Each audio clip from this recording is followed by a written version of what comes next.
Monsieur l'abbé, bonjour.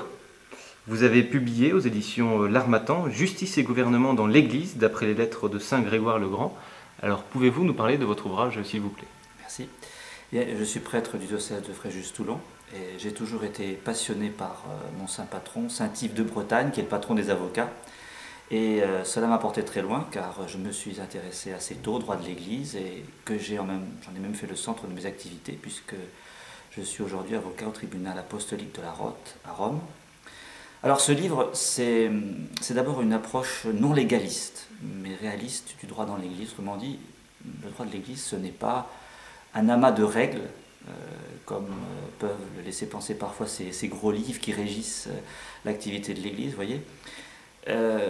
Car finalement, dans l'Église, tout commence par un testament, par un acte juridique, en somme, celui du Christ, qui a donné une fois pour toutes, gratuitement et par pure miséricorde aux hommes, sa parole, ses biens surnaturels, son amour. Vous voyez, c'est le point de départ.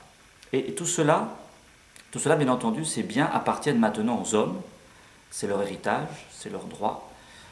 Et le devoir de l'Église, c'est justement de transmettre tout cela comme un dû en justice. Et c'est cela, je crois, qui a été le souci de Saint Grégoire le Grand. Je suis le pape des Romains, disait-il, mais aussi bien celui de tous les hommes. Et tout le gouvernement de Grégoire a été cela, donner, transmettre, distribuer les biens de l'Église.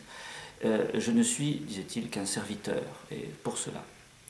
Je ne puis faire autrement, cela me pousse, disait-il, cela me presse, parce que c'est un dû. C'est le leitmotiv de toute sa correspondance dont on s'est servi, 850 lettres environ, conservées presque miraculeusement, qui ont traversé les siècles, 1500 ans, et qui ont fait l'admiration de tous les juristes de l'Église. Ce souci de la justice, il l'avait à tous les échelons de son gouvernement. Tenez par exemple, pour lui, faire un procès, ce n'est pas vaincre sur l'autre à coup de loi, c'est chercher la vérité, bien sûr, autant qu'on le peut.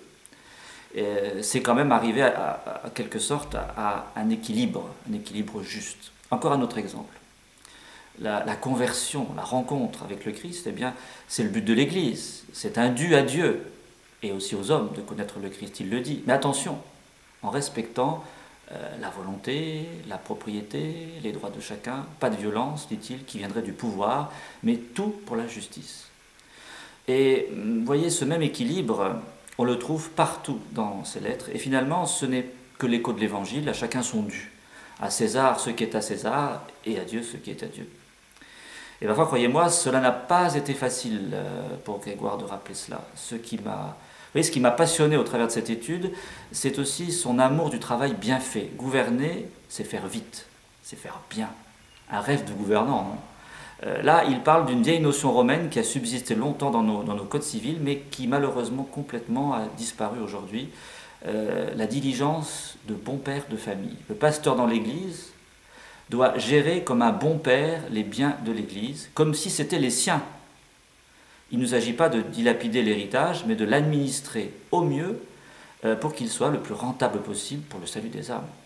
Dans le mot diligence, vous remarquerez qu'il y a aussi un autre mot qui vient du latin, diligere, aimer.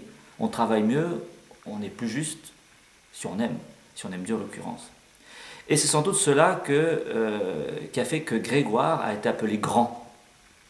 C'est qu'il voyait la terre, en quelque sorte, en regardant le ciel. L'Italie de l'époque, qu'il appelle son Italie, était envahie de barbares. Il ne restait pratiquement plus rien de l'Empire romain, tandis que l'empereur continuait sa guerre contre l'envahisseur avec une logique d'affrontement. Grégoire, lui, parle déjà d'assimilation, oui, de conversion par la raison et donc de paix finalement, ce qui donnera naissance à la chrétienté médiévale que l'Europe encore aujourd'hui, quoi qu'on en dise, est redevable. Ce souci d'équilibre, d'équité de Grégoire est, selon moi, une magnifique illustration d'une qualité qui fait partie intégrante de l'Église et qu'on appelle la justice. Voyez, un bon gouvernement de l'Église, dont l'importance aujourd'hui n'échappe aux yeux de personne, doit être avant tout un gouvernement juste en ce sens. Et c'est une des leçons que nous apporte ce grand pape, saint et docteur de l'Église.